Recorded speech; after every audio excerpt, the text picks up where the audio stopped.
Hello, good morning, and I make you welcome to another great episode of Enterprise Weekend, reaching you from Enterprise Television from our corporate headquarters in Lagos State, Nigeria. I am Henry Igwebike. Very glad to have everyone join us today, wherever it is you are doing that from around the world. We say welcome to Enterprise Weekend today on Enterprise Television. Let's get talking on some of the things that we have for today. We will start with our newspapers, and right after that will be our conversation also for today. Do well to be part of what we do. Have a say in what we say. You can reach us when you visit us at enterprisetvnews.com. You may equally like, comment, and follow us on all our social media platforms at Enterprise TV7.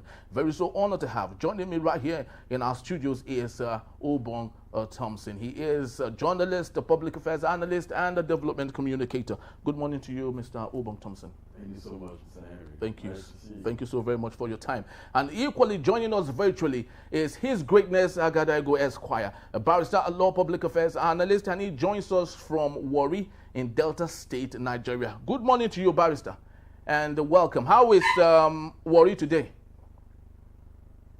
Always a pleasure. Good morning, but right now I'm in Asaba, but later today, I'll by God's grace, I'll be in Warri later today. Oh, okay. But where are you now? You are in Asaba? I'm in Asaba, yes. Okay, beautiful. I had some this week, so I've been in Asaba, but I'll travel to Warri later in the day. All right. Thank you so very much for the time. So let's kickstart today with the first daily on our desk is coming from the Vanguard newspaper. Big story, Iran behind terrorism in Nigeria. Israeli ambassador. If you get to watch the interview, you'll see the debate there and how that the Israeli ambassador has said that the Israeli government would not watch and see Iran sponsoring a terrorist in Nigeria, which to some extent the Nigerian government had refuted and not doing anything about it. On the top strip, we have Rivers Amechi house attacked, ADC office set ablaze. Below that story, we have why Nigeria is in a mess. And that's coming from Professor Utomi. And we have a very hilarious one, something very comical here. First Lady Oluremi Tinubu said that in her 40 years of marriage to President Bola Ahmed Tinubu, they have never raised a voice at each other. And that is the reason they live in peace and harmony. 40 years, they've never raised voice on each other. Okay, let's see. Maybe we should write a book about that, and married people should learn one or two from them, if that is actually factual. But let's take a look at this matter. I'd love to start with you, Obong Thompson. Rivers Amechi house attacked, ADC office set ablaze. What kind of politics are we really playing in Nigeria? You see, the political atmosphere is beginning to heat up because of we just have a few months to go in another round of elections to elect political office holders in Nigeria. But the current attack on the residence of His Excellency, former governor of Rivers State, I think is condemnable. And then you also find out that the ADC Secretariat was also attacked. These are not mere warnings or mere attacks. They are categorical statements being made by hoodlums or whosoever might have sponsored hoodlums. Sponsored hoodlums or whosoever might have been responsible for such an attack. And I think at this point that we are in Nigeria, we should not be seeing this level of destruction again in Nigeria. Very well said. It should be a total departure. We should be experiencing a lot more, engagement and policy-driven political activities in Nigeria. Very well said. Politics-driven activities in Nigeria. A barrister, speak to me on this one.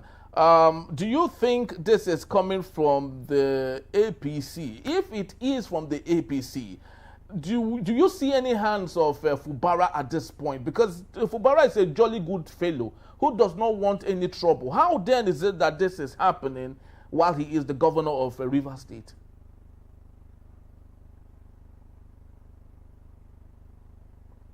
Barrister, are you there?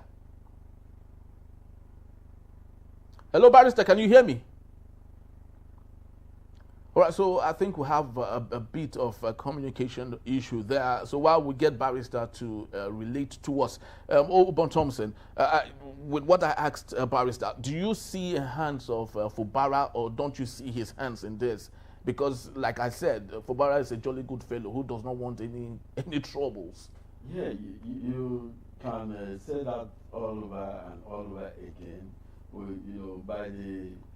By the antecedent of Fubara, Nigerians have been able to, you can classify him where he belongs, to be a gentleman, and all what is after is developmental, progress of River State. It's not even to, at some point you understand that he's not even a good politician. Yeah, it's not.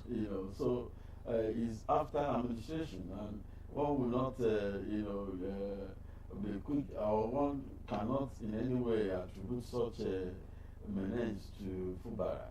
So, but I think there are other, triggers, within the context that might have warrant such an attack, and it's not very much far away from the issue of the former governor himself not being too close to the constituents, the grassroots, because if they are truly a grassroots politician, you put your footprint, you should have your foot soldiers that protect your properties and your interests all over. So by now we are supposed to have fallout from such an attack, probably by investigation from the police agency or other agencies that are related to protecting lives and properties of Nigerians. But up to now, we've not heard anything. We are still depending on the other day it was even the Amechi that went there for inspection. Yes. Of the site to ascertain the damage. Yes. So Fubara cannot be, in any way, kind of, what would I call it? Cannot be removed from the situation. No, he is he's the chief security officer of the state. Yes. Of the state, but he will not be liable to sponsoring, such an attack on the property of a former governor. Yes. Secretariat of the opposition, the political party. So it's, I think the governor, in some extent, has to be exonerated from such activities, because we've known him to be a peace-loving, easygoing Nigerian. So whatsoever has happened, there are also other narratives, because this thing can be preemptive. Yes. Even from the ADC itself. Really? Because in Nigeria, why are you speaking like Okwebolo at this point? Remember the attack on Peter Obi? Yeah. When Okwebolo was asked, he said it's possible it's the ADC that carried out it. So in Nigeria, when you want to cross a road that is one way, yes, you must make sure you look both sides. Yes. Don't just cross because you feel cars are coming from one direction. So if anything happens in Nigeria, you have to think widely from all angles. There are possibilities that this might also be a calculated attempt, in order to discredit the leadership of the state government. Very well said. I sincerely, feel that we should not go this route. As a student of history, the reason why we had the 1966 coup was because of the Western region political conflict that happened at the time between Obafemi Awolowo and Akintola. And that led to the 1966 coup, because things were no longer working at the time. I truly do believe that we would not get to that messy situation where we have political toggery, improvised sponsorship against the opposition because they don't like them, and so on and so forth. I truly do hope we don't get to that level. Barrister, are you here with us now? I'm here. Hello, can you hear us, Barrister? I hear you. Are you there? Yes, I'm here. Sorry we had to, we weren't hearing you that much. But I'd love to ask you, on this Rivers ADC crisis, it's becoming a norm now for us to practice a politics of provocation.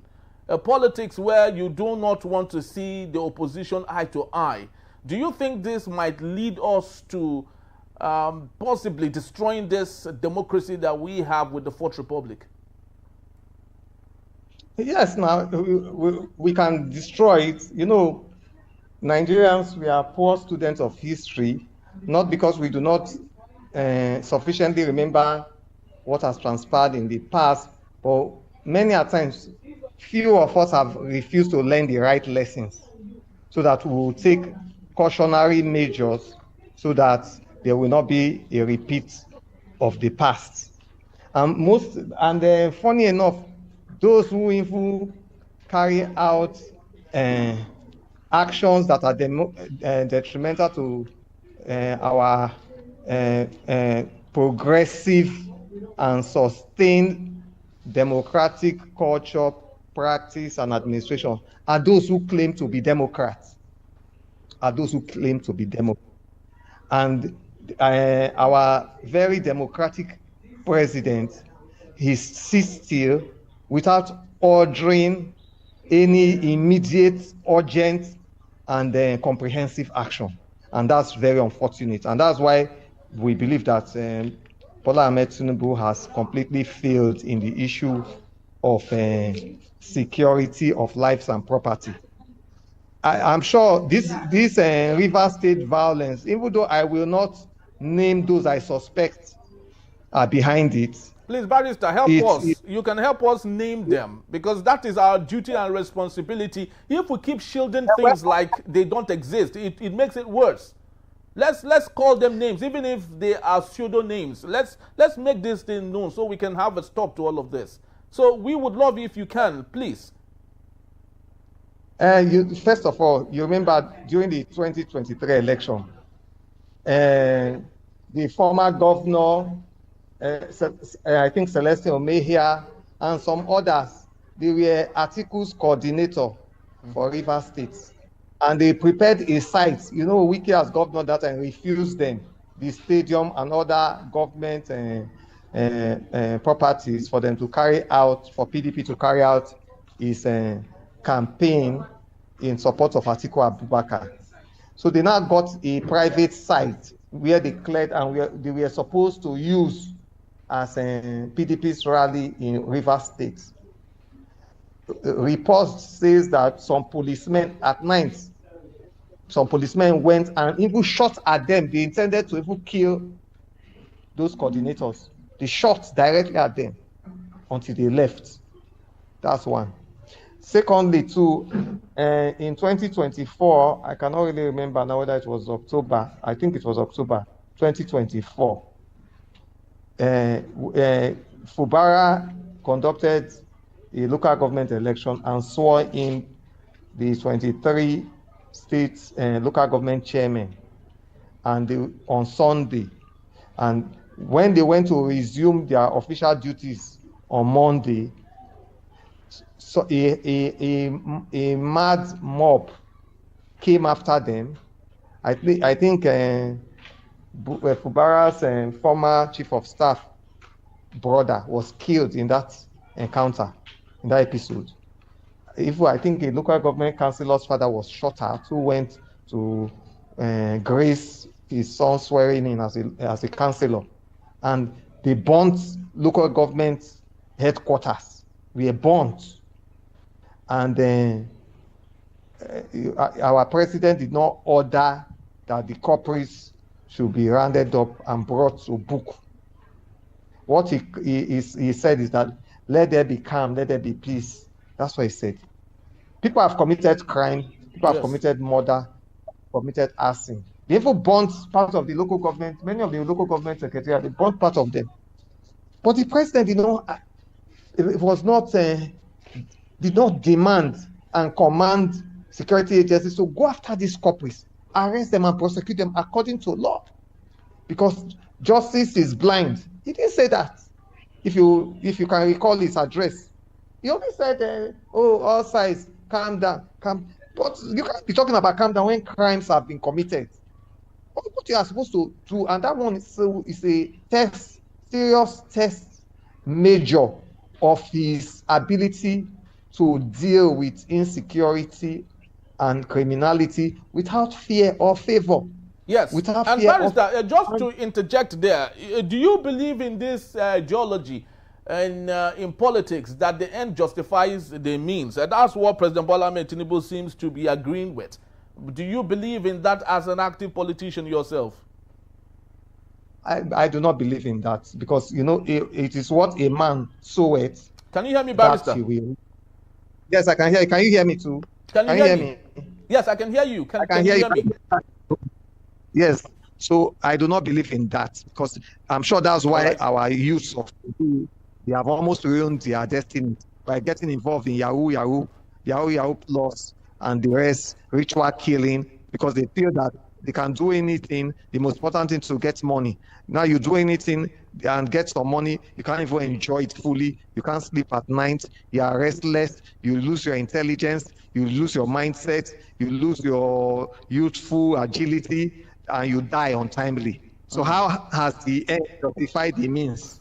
So it is what a man soweth, that is what he reapeth. In Nigeria, two of the things that are holding us back and bound is, number one, our reward system for diligence, innovation, intelligence, and good work is very, very extremely poor. Secondly, our stick approach, repercussion, deterrent for people who have failed, who are failing, who have done evil is also non-existent. And that's why some people believe that they can actually do any crime, criminality, and they will go away scot-free. Nothing will happen. Nothing is happening, and nothing will happen. And so far, they have succeeded thus far. So going back to where I was coming from, so you see the antecedent from 2023 general election campaign, violence, so that the PDP cannot campaign there. Then when Fubara succeeded in swearing in his own local government chairman, despite all the IG did, the then IG, to frustrate that exercise, including sending police to the election managers complex to seal it and to create issues. Despite all that, at the end of this, Fubara spoke very, very harshly and offensively against the NIG. Yet, after the local government was conducted on Saturday, they were sworn in Government House on Sunday, they resumed work on Monday, and there was a visitation by named and known elements who invaded the secretariat, shot at people, committed murder, set place on fire, and up till today, 2.5 years later, nobody has been arrested, nobody has been detained, nobody has been prosecuted for not only disturbing the peace, but murder, destruction of public property, and arson. Nobody. All right. Okay, so yes. So the point I'm making is that, this is the point I'm making. Many of these our so-called politicians who claim that they have structure, they know that this structure is built on clay feet. They know it's built on clay feet. They know that if it is seriously tested through a free and fair election, they will not go anywhere. So what we see now is that the tactics they have resorted to in Edo State and Rivers State, and even in Lagos, what we saw in Lagos not too far away, is to intimidate the opposition. So that the opposition can either shift backwards or, out of fear, retreat, so that they can now take over maybe the electioneering process 2027. It shows lack of confidence. Those who did this act, those who went to burn ADC office, they are truly cowards. Very well, cowards, and I condemn them. It's condemnable, and I condemn them. And it shows that they do not have structure, they do not have popular support, and they do not have the mandate of the people to lead them in any manner whatsoever. Okay. All right, thank you. Thank you. Thank you so very much, Barrister. Now, let's take a look at the Saturday Punch newspaper. We do not have so much time. And straight to the talking point. Petrol price hit 1,050 naira as federal government sets up committee to fix power grid. We learned that there's another power grid collapse in Nigeria. Before now, it used to be up NEPA and down NEPA. When local power stations, switch off their electricity, but now the national grid is what goes off, unfortunately. Obon Thompson, during the days of Goodluck Ebele Jonathan, I love to believe there was a time in Nigeria, in the world, where we had this collapse of the economy, starting from the United States. Jonathan was able to shield the country. He was able to protect the country with Okonjo-Iweala and some other people, such that we didn't get that effect that much. Now with President Bola Ahmed Tinubu, just because of the war that we do not have a business in, everything is looking like we are those fighting the war, because the pump price of fuel is above 1,000 naira. There are no cooking gas right now anywhere. And it's quite bad. So do you think President Bola Ahmed Tinubu truly does understand what leading a country, a great country like Nigeria is?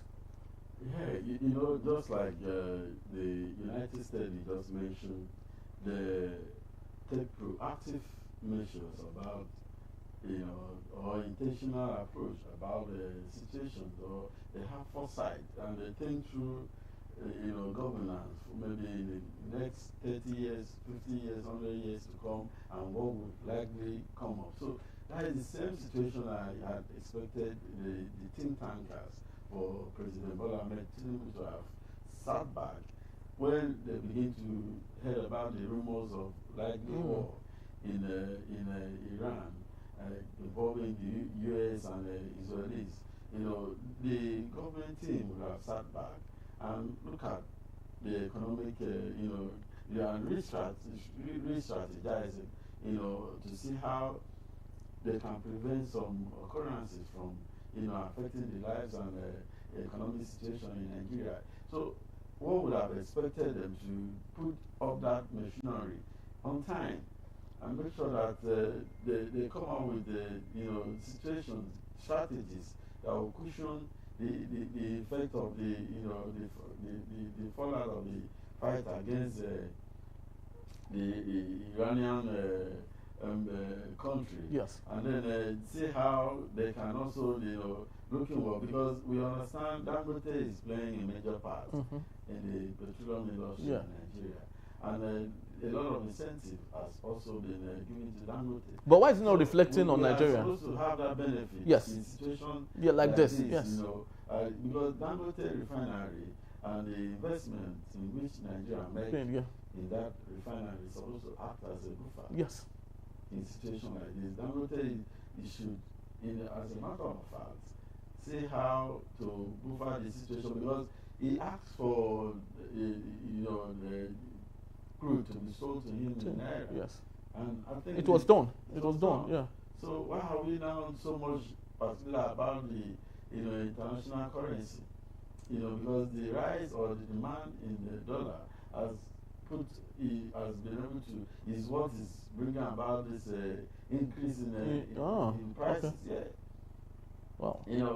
The Iran. So does it mean that we have more of importation? Yes. Iran has shut down production. Yes. And they represent like 20% of the world, crude imports. Yes. From various countries. So they have also shut down the Strait of Hormuz. Yes. That also hinders some shipment of products, from that region to other parts of the world. So these are the problems that we are facing, the challenges that is being faced now. Then now the crude would likely be sold by the US. That entails a demand for dollar, because the US is also fighting this war to make sure that the dollar become dominant. So we have to look at the world in so many dimensions, because the BRICS was also another part that was to challenge the dollarization of the financial sector in the world. But the US now I know will be selling most of the oil. Yeah, because they have so and much the reserve. demand for dollar will be higher. And then that would also influence the international, it will affect the international oil prices, which has affected Nigeria as we speak today. So let's the president work hand in hand with the Dangote refinery and see how to, reduce the prices of petroleum products. Very well said. Barrister, let's get to you on this just before we wind down for this particular segment. We just learned that there's a national grid collapse, like I had earlier said. And Barrister, when you take a look at the footages from Bahrain, from Qatar, from Dubai, from lots of other places, you see bombardments, but there's still availability of electricity, which means that their national grid is stronger and better than what we have in Nigeria. How do you think we can get it better? What do you think Goodluck Ebele Jonathan did during the economic crunch of the world that insulated Nigeria from all of the chaos that happened at the time? On the issue of electricity, regular electricity supply, what Goodluck Jonathan did was simply to go back to Obasanjo power roadmap, which was therefore largely abandoned by Yar'Adua, because Yar'Adua, like I said earlier, reversed a lot of Obasanjo's policies, and it is because of Obasanjo's policies that's why Obasanjo supported Yar'Adua, because he believed that Yar'Adua will support those politics so that they will grow to fruition.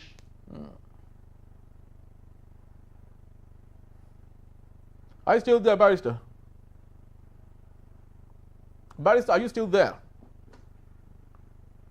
Oh, wow, we're having a bit of a network glitch there. I truly do hope that, because it's very important that Barrister is making the statements, doing a juxtaposition there of what Goodluck Ebele Jonathan did as against what President Olusegun Obasanjo did. And this goes to show this godfatherism thing. It seems not to be working in Nigeria at any point.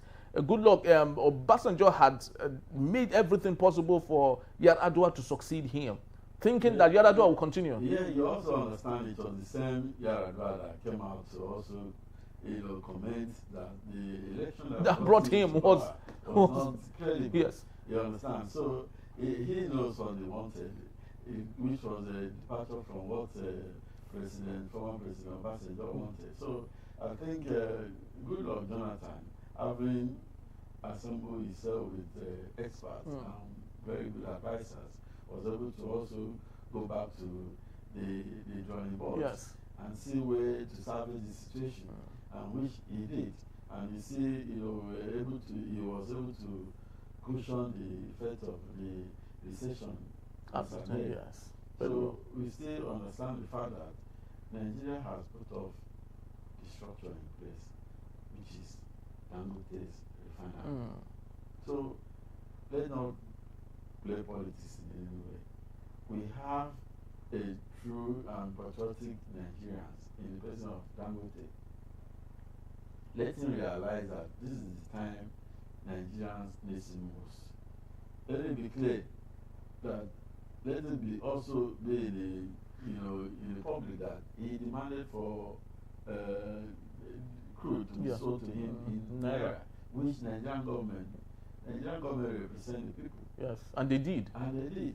So now that there's war in Iran and has caused, until the petroleum prices hike, let Dangote be able. He has the capacity. He even produce above capacity to the extent that the product was sold overseas. Yes. So let him sit down with the government and then see how this can be resolved. Very well said. For the good of Nigeria. Very well said. And Ghanaians are actually praising Dangote at this point. Those from Ivory Coast, Benin, they're all depending on Dangote at this point. And so if all these sister countries can depend on Dangote, which is not their countryman, how much more Nigerians who have him We still buy fuel at 1,050 naira, and which would go higher than that if care is not taken. But of course, we will be right back to talk more on issues regarding Nigeria and how we can solve that when we return. Classrooms of neglect in all reach Akwa Ibom State. In a beat, Enterprise Weekend it is. Don't go anywhere. We'll be right back.